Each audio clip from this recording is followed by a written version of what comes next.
I decided to do my human resource project on zoos. So, human resource responsibility is leading an organization's human resource programs and policies as they apply to employee relations, compensation, benefits, safety, performance, and staffing levels.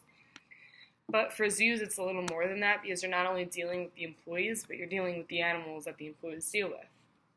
So for zoos, human resource managers also have to design a good training program that is designed to focus on specific duties that have been identified through a comprehensive training needs assessment, training that interacts with and is affected by a larger system that involves organizational policies and practice such as philosophy and employee staffing, and generating and managing institutional knowledge.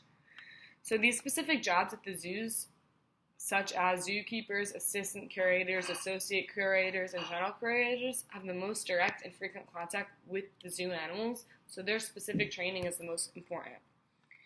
There are two different types of training. There's informal training and formal training. So traditionally, zoos use informal training such as mentoring. They teach staff routines of feeding, cleaning, and observing the animals in their daily care. New staff now may be required for a couple weeks to learn how to perform the routine duties in their assigned area before performing them without assistance. Formal training, on the other hand, includes teaching all staff everything they need to know, no matter what job they have. It provides keepers with information about nutrition, and in case something goes wrong, anyone could just jump in and help. So, unusual circumstances such as animals escaping, assisting with medical procedures, or responding to aggressive animals were learned on job as situations occurred. It's really caught my attention because a couple of weeks ago, I don't know if you heard about it, but the Philadelphia Zoo case about the gorilla attacking the young boy after he fell into the cage, swinging him around, it really just broke my heart how the gorilla had to die because of that. Of course, I'd rather the gorilla die than the kid, but I feel like it could have been prevented in so many ways, and human resources really should have jumped in because I'm sure a lot of the employees at that zoo were devastated. Imagine training your dog and spending so much time with it and feeding it and taking care of it, and then one day it was shot.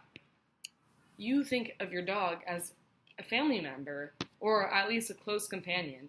I'm sure a lot of these staff members thought of this gorilla, thought they'd spend days, hours on end, training it, feeding it, taking care of it, and then one day it got shot. These employees must have been absolutely devastated by it, and that's just heartbreaking. Social media also portrays zoos as just a happy place, and they are a happy place. Happy staff equals happy customers, and this leads to business and better profits. But are the staff really happy after something like this could actually happen? I know I wouldn't be.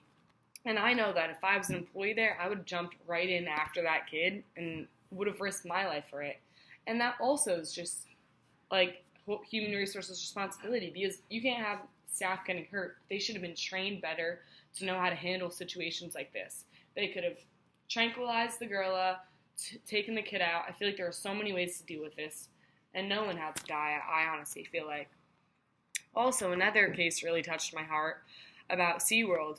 Another thing on social media and commercials, you see SeaWorld as this amazing place. Whales happy, splashing the crowd with their tails. The crowd goes wild.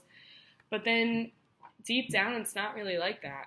One whale in particular, Tilikum, he was in the water doing a show with the trainer and ended up drowning the trainer on accident. And the whole crowd saw it. Other staff obviously saw it. And it must have been devastating. First off, this is staff's friends. Imagine watching your coworker die because of a job that you guys do.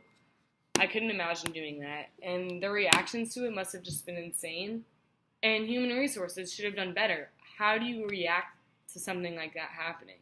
It's all in human resources and how you have to do. And then with social media, it's like you can't always believe what you see. Zoos, I feel like, really don't seek a lot of attention from human resources as much as they should. This topic really just stood out to me so much because I care about animals like a ridiculous amount. And I feel like animals just shouldn't be dying or killing other people's in a protected area that they have. They should be protected for a reason, and a protected animal shouldn't have to die, and a protected animal shouldn't have to kill anybody else. So if they're actually being protected correctly, which the staff should be protecting them because they are trained by the human resource managers, then nothing should happen. So that's how I feel about zoos and human resources in the social media.